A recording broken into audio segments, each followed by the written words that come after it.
같이 이 땅에서도 이루어지고 오늘날 우리에게 일용할 양식을 주옵시고 우리가 우리의 죄 지은 자를 사하여 준 것 같이 우리의 죄를 사하여 주시옵고 우리를 시험에 들게 하지 마시옵고 다만 악에서 구하시옵소서. 나라와 권세와 영광이 아버지께 영원히 있사옵나이다. 아멘.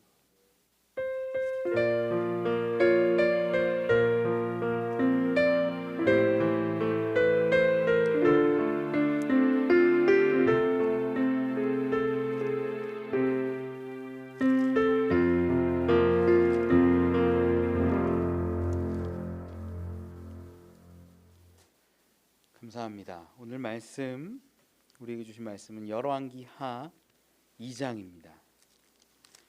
열왕기하 2장 19절로 22절의 말씀입니다. 구약성경 562면에 있습니다. 열왕기하 2장 19절로 22절의 말씀 우리 한 절씩 교독하지요. 그 성읍 사람들이 엘리사에게 말하되 우리 주인께서 보시는 바와 같이 이 성읍의 위치는 좋으나 물이 나쁨으로 토산이 익지 못하고 떨어지나이다. 엘리사가 이르되 새 그릇에 소금을 담아 내게로 가져오라 하매 곧 가져온지라.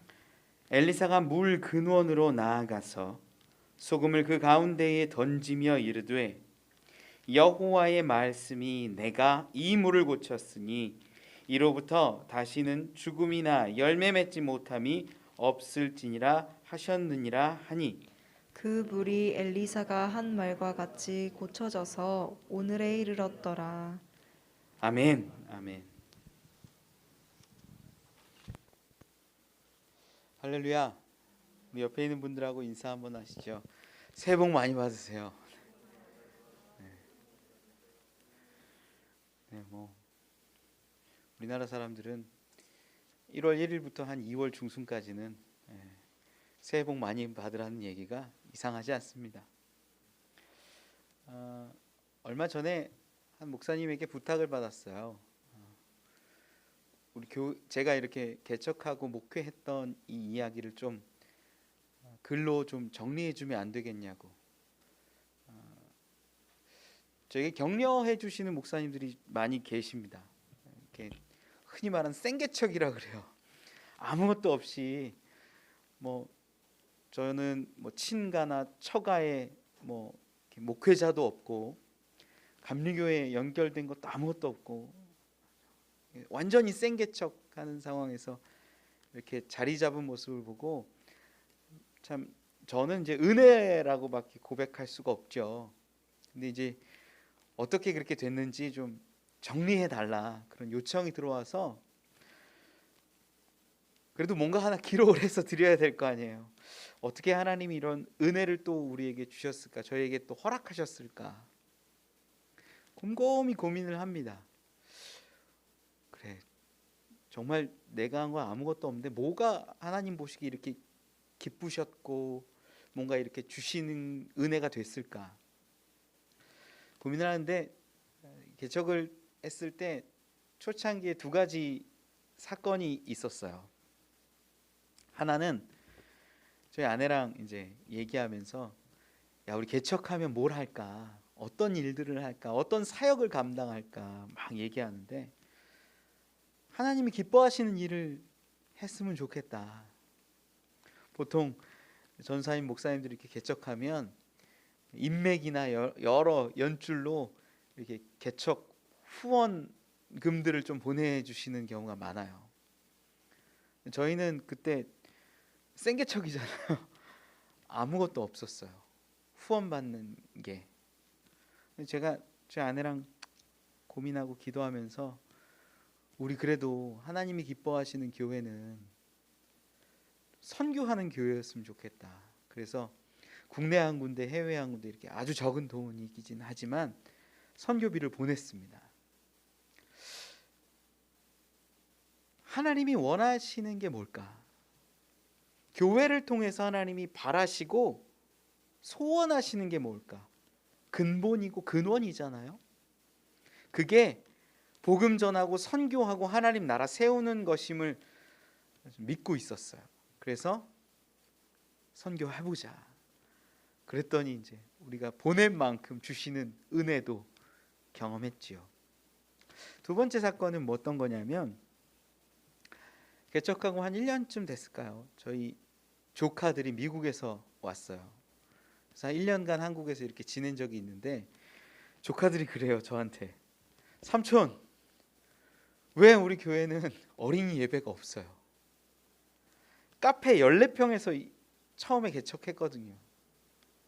뭐 11시 예배 딱 한 번 있었어요. 주일 예배.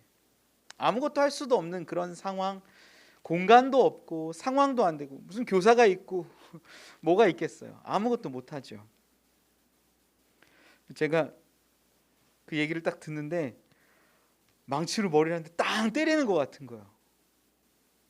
하나님이 교회에게 바라시는 게, 사람들에게 바라시는 게 예배인데, 어린 그 심령 하나에 예배 드리고자 하는 마음도 응하지 못하는 저의 모습이 너무 부끄럽고 창피했어요. 또 저희 아내한테 얘기합니다. 우리 교회 학교 예배를 좀 드려야 될 것 같은데, 11시에 여기서 예배를 드리면, 저희 집이 논현동에서 그때 살 때 제일 오래된 빌라였어요. 이름만 대면 알만한 제일 오래된 후질근한 빌라. 거기서 예배를 드렸으면 좋겠다, 어린아이들. 저희 아내가 감사하게도 그 예배에 대한 마음이 있어요. 알겠다고. 그래서 그 아이들 3명, 4명 데려다 놓고 어린이 예배를, 주일학교 예배를 시작했어요. 제가 그 목사님이 이렇게 글을 좀 써서 달라고 해서, 우리 뭐 그렇게 대단한 교회도 아니고 그냥 은혜 받은 건 은혜 받은 거지만 어떻게 여기까지 왔을까, 그걸 고민하다가 정리한 게 그 2가지였어요. 예배의 본질을 회복하고 교회의 본질을 회복하려는 몸부림. 여러분, 하나님이 정말 기뻐하시는 건요, 하나님이 바라시는 건요, 그것이 그것 된 거예요. 교회가 예배하고 찬양하고 감사하고 하나님께 영광 돌리는 것.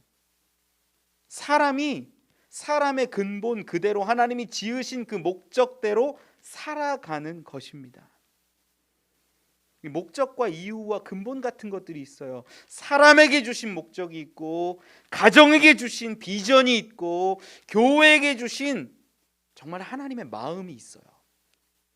그것을 행할 때 은혜와 기적이 임하는 줄 저는 믿습니다. 오늘 본문은요, 엘리야의 제자 엘리사 이야기예요. 엘리사가 엘리야를 졸졸 쫓아다닙니다. 엘리야가 성경에 보면 정말 위대한 선지자 중 하나잖아요. 막 하늘에서 불이 떨어지고 뭐 막 어마어마한 일들을 감당하는 대단한 사람이에요. 엘리야가 느꼈던 것 같아요. 하나님이 자기를 데려가실 것을. 그래서 여기저기 막 돌아다닙니다. 엘리사는 끝까지 쫓아가요. 엘리야가 말합니다. 야, 뭘 해주길 원하냐?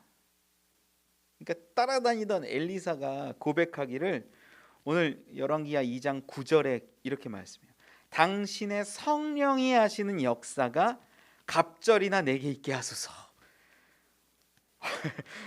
역사상 위대한 선지자로 수많은 기적의 중심에 섰던 엘리야의 그 성령의 역사가 갑절이나 있기를 원한대요. 이거는 뭐 꿈도 크죠. 엘리야의 반응이 어떠냐면 10절에 이렇게 말씀해요. 이르되 내가 어려운 일을 구하는도다.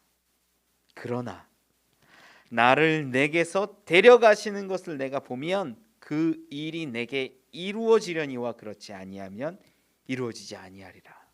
내가, 하나님이 나를 이렇게 데리고 가실 건데 네가 그 모습을 다 보면 네가 원했던 그 성령의 갑절의 역사를 받을 거다. 근데 보지 못하면 이루어지지 않을 거다.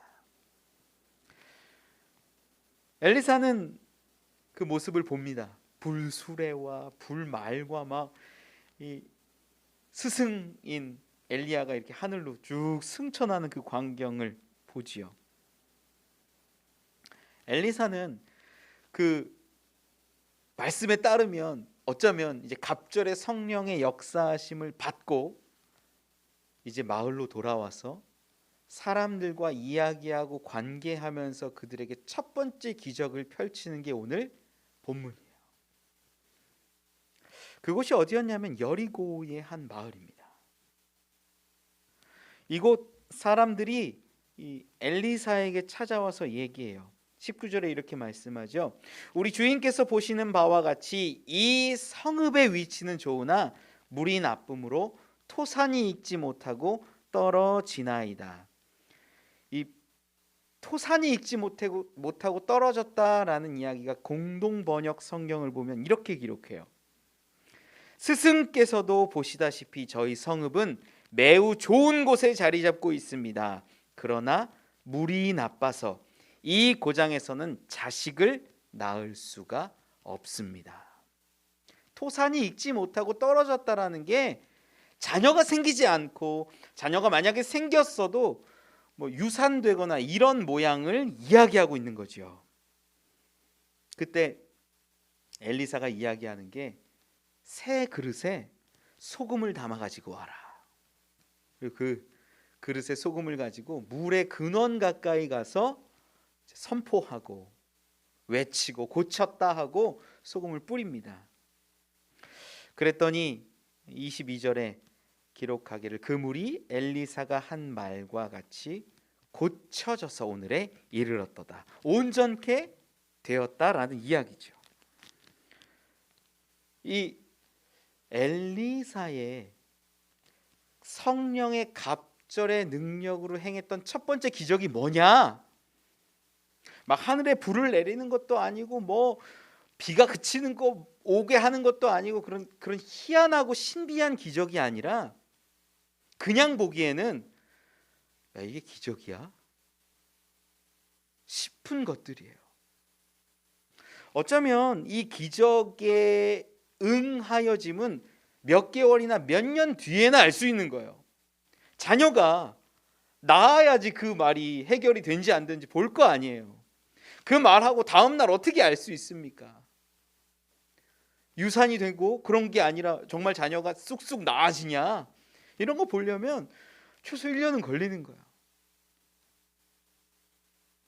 왜 화려한 기적이나 능력을 보여주는 것이 아니라 갑절의 성령의 그 갑절의 능력을 가진 엘리사가 이 성읍을 사람 살 수 있는, 자녀를 가질 수 있는, 새 생명을 얻을 수 있는 곳으로 만들었는가?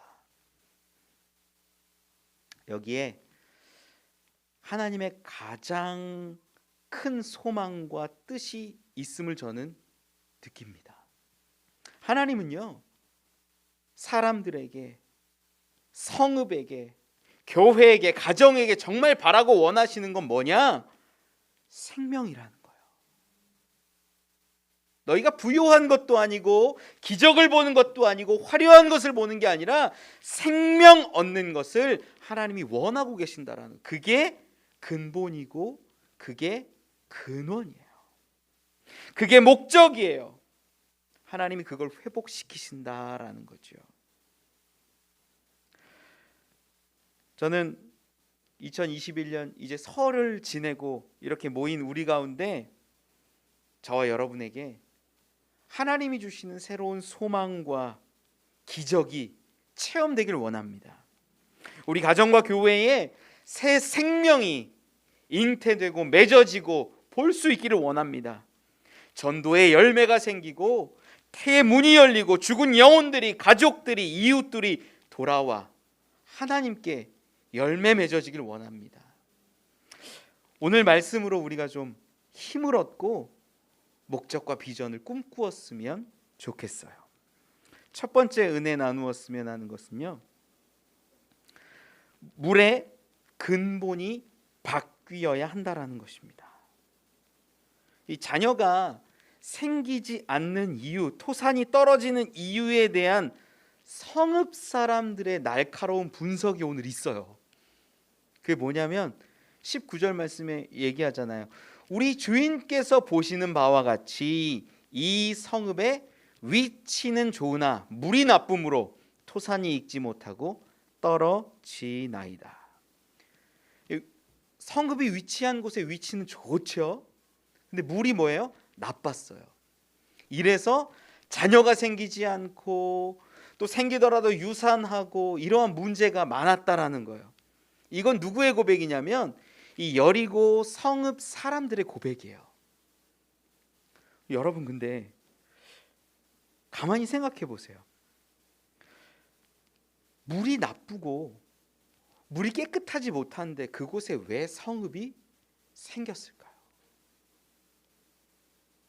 보통 어떤 마을을 이루고 성읍이 생기고 사람들이 모여 살 때는 이렇게 하천이 흐르거나 큰 우물이 있거나 배산임수라고 그러죠. 우리나라도 그런 사람들이 살기 좋은 곳에 터를 잡고 살기 마련이에요. 그런데 이곳 사람들은 위치는 좋은데 물이 안 좋아요. 왜 근데 여기서 살고 있을까? 왜 여기에 마을을 세웠고 왜 여기에 터를 잡았으며 자녀가 생기지 않는데 그 마을 그곳에서 계속 살아가고 있을까? 여러분 가만히 생각해 보세요. 자녀가 안 생기면 다른 데로 가는 게 맞잖아요.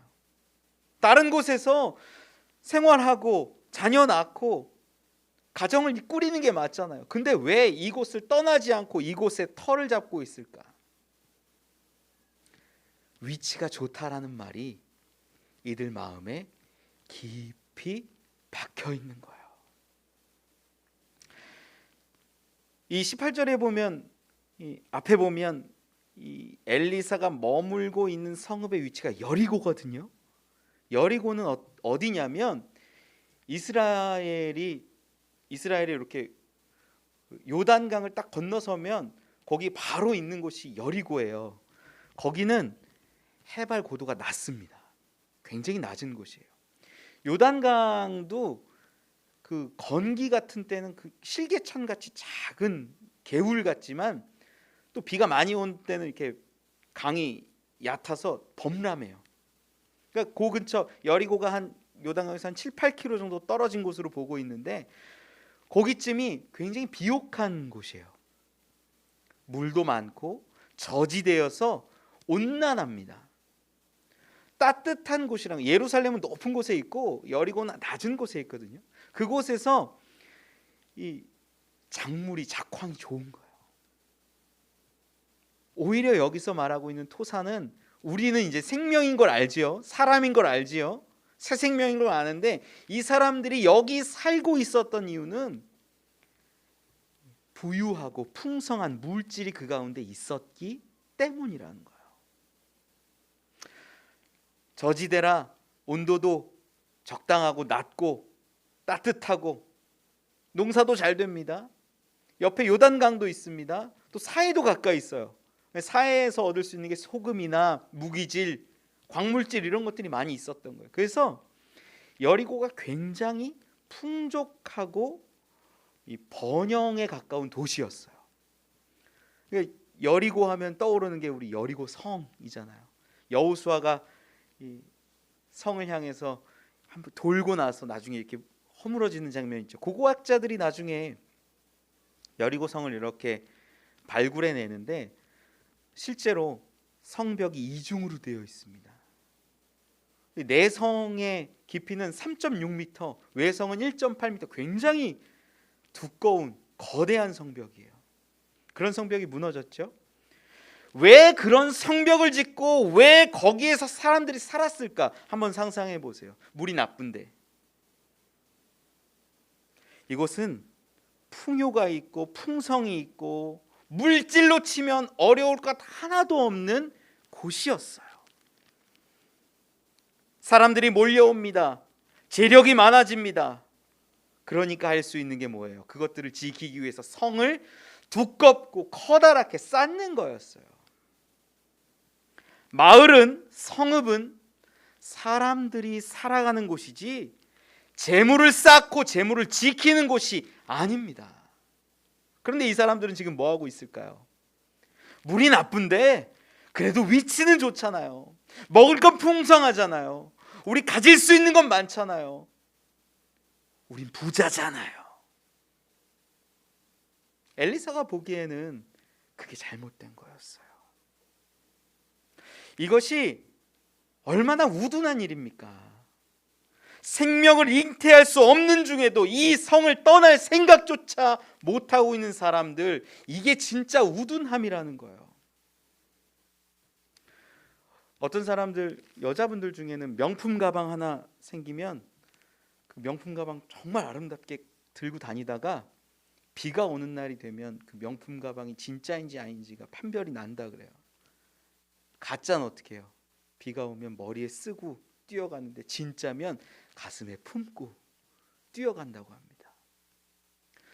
명품 가방을요 가슴에 품고 가잖아요. 그게 어떻게 가방입니까? 나는 명품 가방을 쓰는 사람입니까? 아니에요. 그렇게 명품 가방을 비가 온다고 내가 품고 가는 사람은 내가 명품 가방의 포장지 같은 존재인 거예요. 가방은 가방 될 때 아름답습니다. 하나님께서 쓰실 때 사람이든 교회든 가정이든 그 성읍이든 그것이 그것 될 때 가장 아름답다라는 거예요. 마을은 사람이 살아가는 터전이지 물질을 보관하고 더 보관하고 쌓아놓는 곳이 결코 아니라는 거예요. 사람들도 아이가 유산되는 이유가 물이 나빠서라는 것을 알고 있었어요. 그런데 이 사람들은 그 성읍에서 계속 살아가요.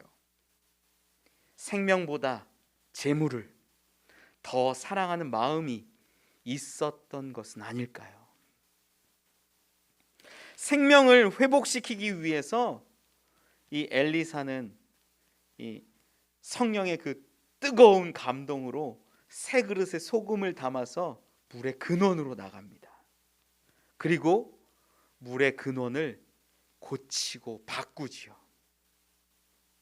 저는 여러분의 가정이, 우리 교회의 근원이, 이 땅의 근원이 돈을 사랑하고 물질을 사랑하는 그 근원들이 바뀌기를 원합니다.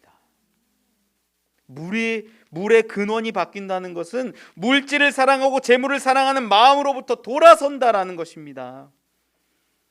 순수하지 못한 사람들을 향해서 우리가 흔히 말할 때 세상물을 많이 먹었다 그러죠. 이 세상의 가치관으로 우리가 쩌들어 살다 보면 그것이 옳은 것이라고 생각을 하는 거예요. 하나님이 사람을 창조하시고 가정을 이루시고 교회를 우리 가운데 주신 이유가 무엇인지, 목적이 무엇인지, 근원이 무엇인지 그것을 회복하면 하나님이 주시는 놀라운 기적과 은혜와 체험이 우리에게 찾아옴을 저는 믿습니다. 우린 지금도 생명이 아니라 물질을, 돈을, 성공을 쫓아가고 있는 것인지도 몰라요. 이 세상은 지금도 얼마나 더러운 세상에 문화가 있습니까? 가득 차 있습니까? 마약이 있고 음주가 있고 약물이 있고 강력 사건들, 음란, 그 수많은 썩어 있는 세상의 문화 가운데 우리가 있으면서 그래도 여기가 좋잖아요. 그래도 여기를 포기할 수 없어요 라고 말하는 것은 아닙니까? 여러분 마음을 돌이키십시오. 하나님 앞에 온전히 서십시오. 잠언 4장 23절에 기록합니다. 모든 지킬 만한 것 중에 더욱 내 마음을 지키라. 생명의 근원이 이에서 남이니라.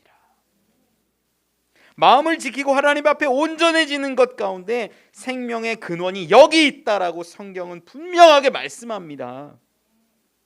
우리 가정이 특히 얼마나 중요한지 몰라요. 요한복음 2장에 보면 예수님이 처음 기적 일으키신 사건이 등장하지요. 가나의 혼인잔치 기적이라고 해요. 그때 예수님이 이렇게 막 대화하는 가운데 얘기하신 게 내 때가 이르지 않았다 이런 말씀을 하세요. 이렇게 보면 기적을 펼쳐나가는 것을 좀 꺼리는 것 같아요. 내 때가 아직 이르지 않았다. 이게 뭐 거절의 의미잖아요. 그런데 예수님은 그 마음을 바꾸셔서 물을 포도주로 바꾸시지요. 변화시키시지요. 이 기적의 배경이 어디 있느냐? 어쩌면 가족과 공동체를 위하여서, 그 혼인 잔치를 위하여서 그것이 그것 되도록 당신의 때를 포기하고 이루신 것은 아닐까요? 하나님이 축복하신 첫 공동체가 뭐예요? 가정이에요. 남자와 여자를 만드시고 짝을 이루시고 그 가정을 축복하세요. 예수님도 어쩌면 생명이 맺혀질 수 있는, 생명이 태어날 수 있는 그 가정, 혼인잔치를 보고 당신의 때까지도 포기하면서 기적을, 능력을 펼쳐주신 것은 아닐까요? 여러분의 가정이 물질이 아니라, 성공이 아니라 생명을 위한 곳 되길 축원합니다. 교회가 건물이나 목사님의 이름이 들어가는 곳이 아니라 생명을 살리는 곳 되길 원합니다. 한 사람 한 사람도 돈 벌고 물질 가운데, 성공 가운데 혈안이 되어 있는 것이 아니라 다음 세대를 생각하고 생명을 살리는 사람들이 되기를 원합니다. 그러기 위해서 근본이 바뀌고 마음이 바뀌어야 한다라는 거예요.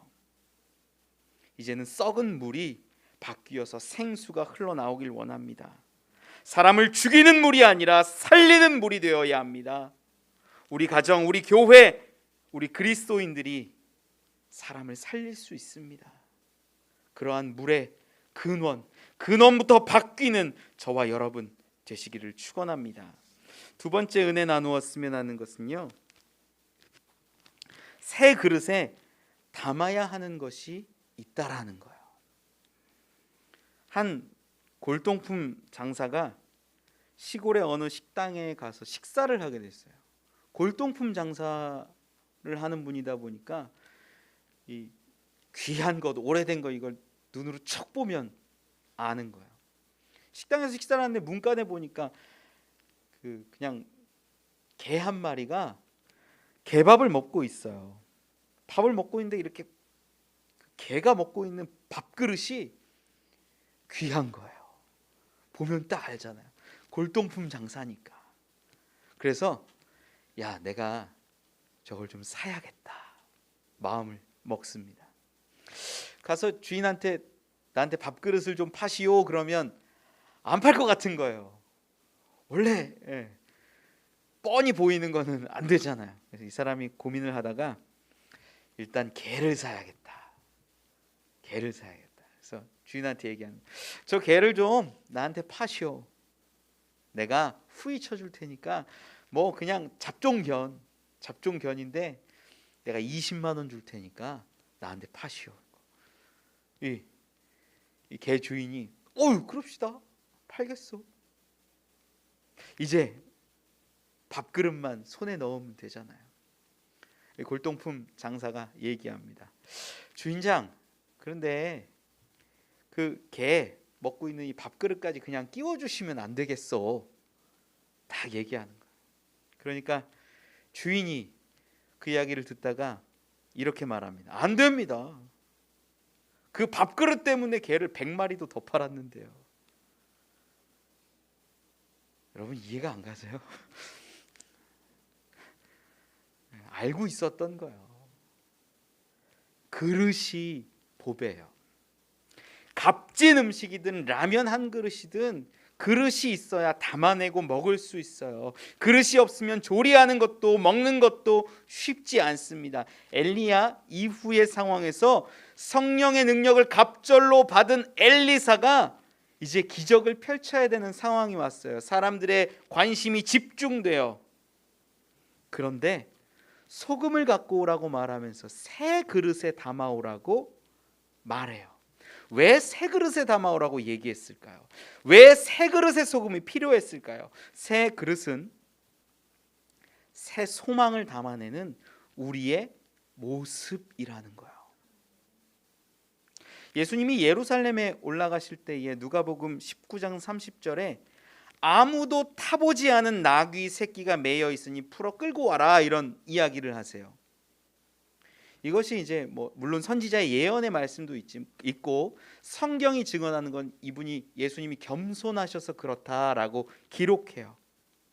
그런데 하나 더 이야기를 하자면 예루살렘으로 하나님의 뜻을 이루고 십자가의 구원을 이루러 올라가시면서 타신 것이 한 번도 타보지 않은, 아무도 타보지 않은 나귀 새끼였다라는 것은 새로운 하나님의 기적, 새로운 하나님의 능력, 이전까지는 결코 경험하지 못했던 이 하나님의 대속의 사건, 놀라운 기적을 이루려 하실 때에 그 새 소망의 의미도 새 것에 있다라는 것입니다.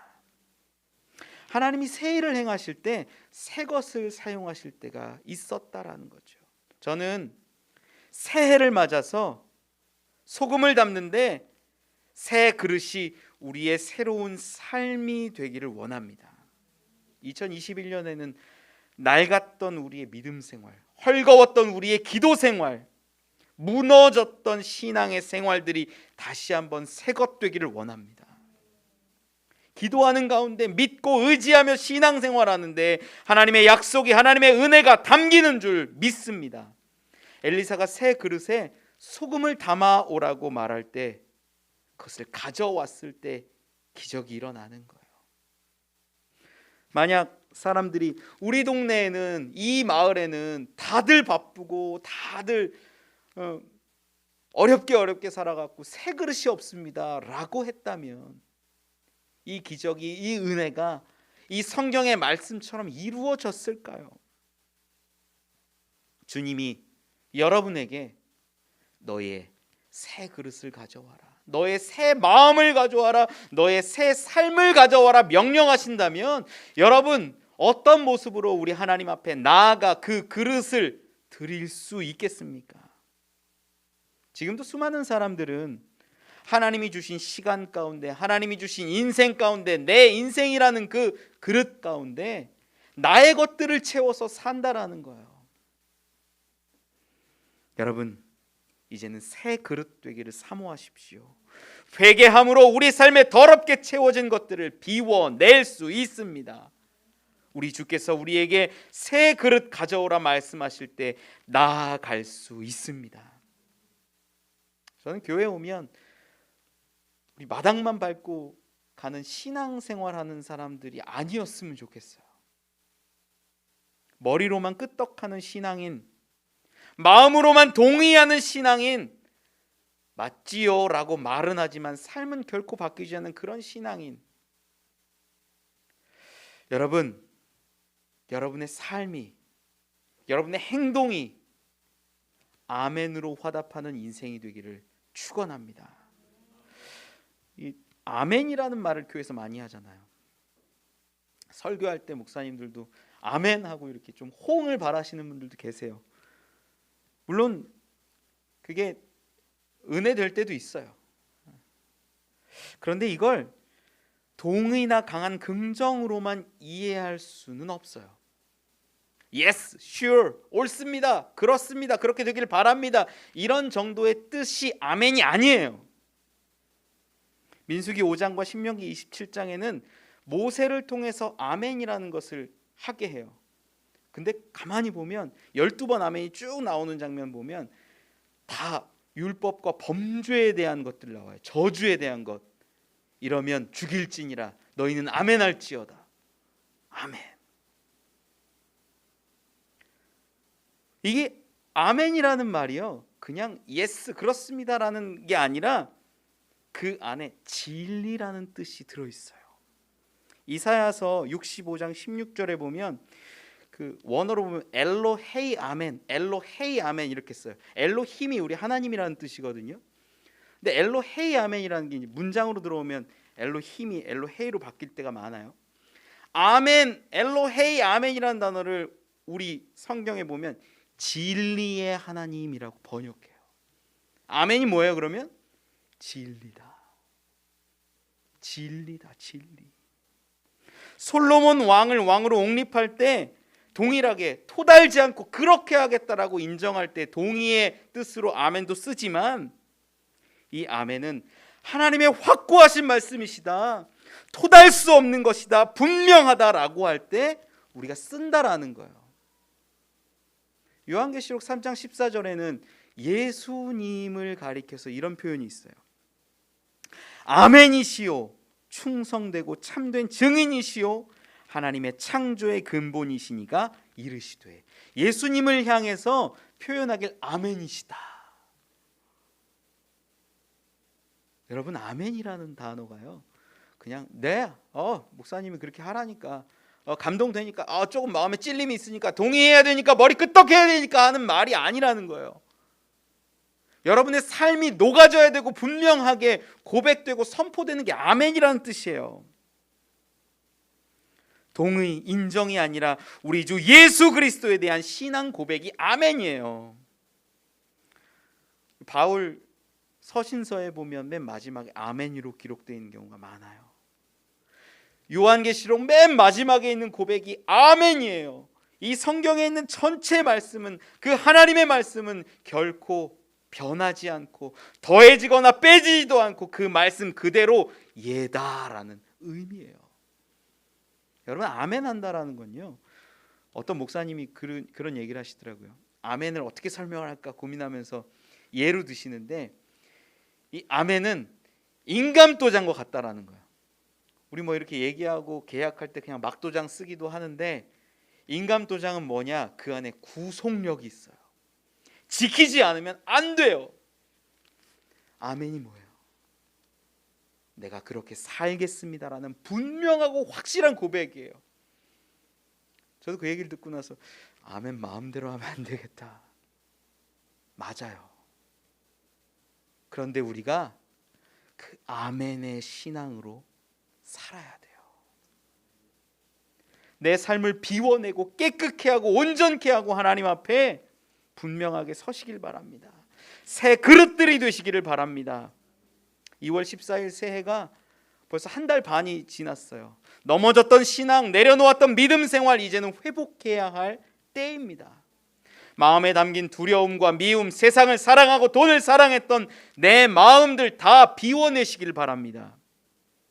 이제 주님이 부르실 때 아무도 타지 않았던 그 나귀처럼, 새 그릇처럼 하나님 앞에 설 수 있기를 원합니다. 제가 어제 우리 사회적 거리두기가 2단계가 됐다 그래서 할렐루야 했어요. 진짜 교회 학교 예배를 드릴 수 있겠다. 이제 우리 성도들 조금 더 오라고 할 수 있겠다. 이제 그게 얼마나 기쁜지 몰라요. 여러분, 진짜 아멘의 신앙, 내 삶을 비워내고 하나님 뜻대로 채우는 그러한 새 그릇의 신앙인들 되시기를 축원합니다. 마지막 은혜 나누었으면 하는 것은요, 소금은 영원한 선포 예수 그리스도라는 것입니다. 이 소금을 가져다가 물의 근원에 가져가서 뿌렸다는 것으로 소금의 능력이 있다라고 보여요. 성경을 읽다 보면 21절 말씀을 한번 같이 읽어볼까요? 같이 한번 읽어보죠. 시작. 엘리사가 물 근원으로 나아가서 소금을 그 가운데에 던지며 이르되 여호와의 말씀이 내가 이 물을 고쳤으니 이로부터 다시는 죽음이나 열매 맺지 못함이 없을지니라 하셨느니라 하니, 엘리야의 선포를 한번 보세요. 뭐가 고쳤어요? 이 물의 근원을? 소금이 고쳤어요? 아니에요. 자세히 보세요. 그 가운데 던지며 이르되 여호와의 말씀이 내가 이 물을 고쳤으니, 여호와께서 말씀하시는데 내가 이 물을 고쳤다. 즉 여호와 하나님이 이 물을 고치신 거예요. 우리는 근데 야, 소금이 고치지 않았냐? 소금의 능력이 있지 않냐? 물론 소금도 능력이 있죠. 소금 가지고 설교하고 은혜 나누려면 그렇게 할 수도 있죠. 근데 성경을 가만히 보세요. 여호와께서 말씀하시는 게 뭐예요? 내가 이것을 고쳤다라고 분명히 말씀하세요. 하나님이 이것을 고치셨어요. 그런데 소금이 왜 필요하고 소금을 왜 던졌을까? 우리가 이걸 알아야죠. 엘리사는 하나님의 말씀으로 이것이 고쳐지고 온전케 되고 깨끗게 되고 회복해 됨을 보았어요. 그런데 새 그릇 가운데 소금을 던지면서 뭘 선포했냐면 하나님이 이것을 영원히 이루실 것을 믿고 고백하고 선포했다라는 거예요. 소금은 성경에서 의미가 커요. 민수기 18장 19절에 이렇게 기록합니다. 이스라엘 자손이 여호와께 거제로 드리는 모든 성물은 내가 영구한 몫의 음식으로 너와 내 자녀에게 주노니 이는 여호와 앞에 너와 내 후손에게 영원한 소금 언약이니라.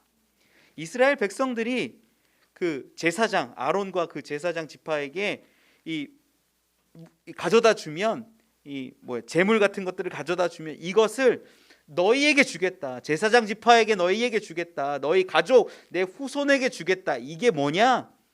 영원한 언약인데 이것을 가지고 성경에서 뭐래요? 소금 언약이래요. 소금 언약. 소금 언약은 불변하는 언약이라는 거예요. 하나님이 직접 약속하시면서 소금을 비유로 들어서 말씀하세요. 엘리사가 하나님께서 행하신 치유를 선포하면서 소금을 담아 뿌렸다라는 것은 이 회복이 그냥 일시적인 것이 아니라 영원한 언약이고 영원히 이루어지고 영원히 치료하시고 영원히 유효하다는 의미를 담고 있다라는 거예요. 하나님이 여리고 이 성읍 가운데 행하신 치유와 그 약속은 소금 언약이 되어 영원할 것을 드러냅니다. 성경 오늘 본문 말씀 22절에도 이야기하잖아요. 그 물이 엘리사가 한 말과 같이 고쳐져서 오늘에 이르렀더라. 이게 언제 얼마나 있는지 몰라요. 10년인지 100년인지 만약에 지금까지도 어쩌면 그 약속은 변치 않는 것 아니겠습니까? 바로 그 소금 언약을 우리에게 주셨는데 그 소금 언약이 예수 그리스도라는 것입니다. 바로 예수 그리스도를 믿는 믿음으로 얻게 되는 구원의 소금 언약, 예수 그리스도 대속의 은혜는 우리가 보기엔 경험한 것은 일회적인 것이고 단번에 일어난 사건이지만 그 죽음 하나로 우리가 영원한 구속을 구원을 입습니다. 히브리서 9장 12절에 기록합니다. 염소와 송아지의 피로 하지 아니하고 오직 자기의 피로 영원한 속죄를 이루사 단번에 성소에 들어가셨느니라. 어떤 기독교 이단들은요, 예수님의 그 구원 사역이 불완전하다 그래요. 자기네들한테 구원이 있대요. 그렇게 말하는 사람들이 있어요. 사탄은 우리 마음 가운데 자꾸만 속삭이죠. 넌 안 돼.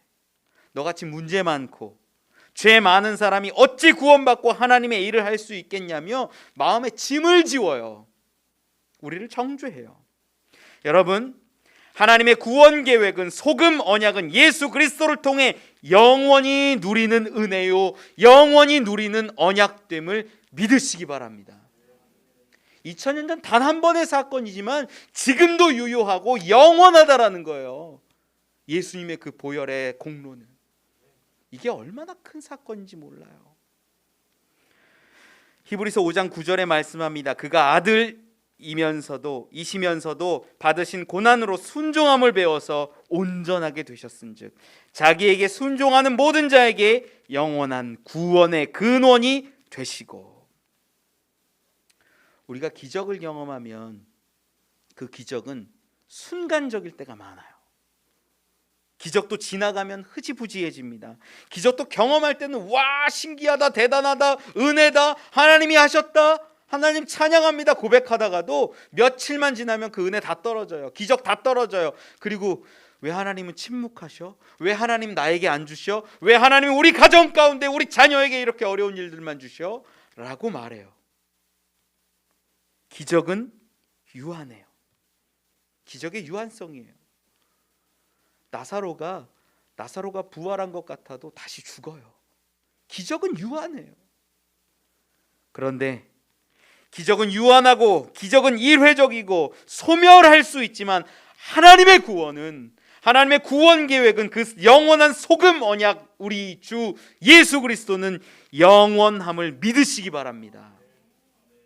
우리 예수 그리스도가 우리 영원한 양식이 되시고 우리의 영원한 음료 되시고 그 반석 위에 우리의 기업이 있고 예수 그리스도 그분으로 인해서 우리가 하나님 앞에 서고 예수로 인하여서 영원한 구원을 우리가 얻음을 믿습니다. 여러분, 이게 얼마나 영원한 건지, 그 소금 언약인지 믿으시길 바래요. 저는 하나님의 구원의 약속, 회복의 약속, 살림의 약속은 지금도 영원함을 믿습니다. 그 십자가 사랑을 통해서 우리를 잊지 않으시고 우리를 구원하시려고 지금도 역사하시고 돌보시는 우리 하나님을, 우리 하나님의 그 약속을, 그 영원한 소금 언약을 저는 믿습니다. 말씀을 맺습니다. 엘리사를 통해서 그 여리고 성읍에 생명을 다시 얻게 하신 것은요, 그 성읍이 물질을 채우고 저장하는 공간이 아니라 사람을 살리고 사람의 터전이고 생명을 통하여서 하나님의 나라를 이루어 가기를 바라는 하나님의 뜻이었는지 몰라요. 저는 여러분들 가운데, 여러분 가정 가운데, 우리 교회 가운데 생명이 열매 맺기를 원합니다. 지금 교회가 얼마나 어렵습니까? 전도하는 거요? 정말 어려워요. 이런 와중에 교회 가자라고 말 못해요. 그런데 우리 해야 돼요. 저도 정말 어려워요. 믿지 않는 사람에게 예수를 전하고 예수를 고백하게 하는 거 정말 어려워요. 하지만 우리가 멈추어 있고 생명을 잃어버리는 그러한 여리고의 성읍이 아니라 새 생명을 만들어내고 새 생명을 맺을 수 있는 가정과 교회들이 되기를 원합니다. 이제는 우리가 영원한 언약의 주인공 되어 가정과 교회, 이 나라 이 민족 가운데 생명이 맺어지고 다시는 떨어지는 일이 없기를 원합니다. 그 약속을 믿고 나아가는 저와 여러분 되기를 축원합니다. 우리 항상 진실께 같이 찬양하면서 우리 말씀 붙들고 함께 기도하지요.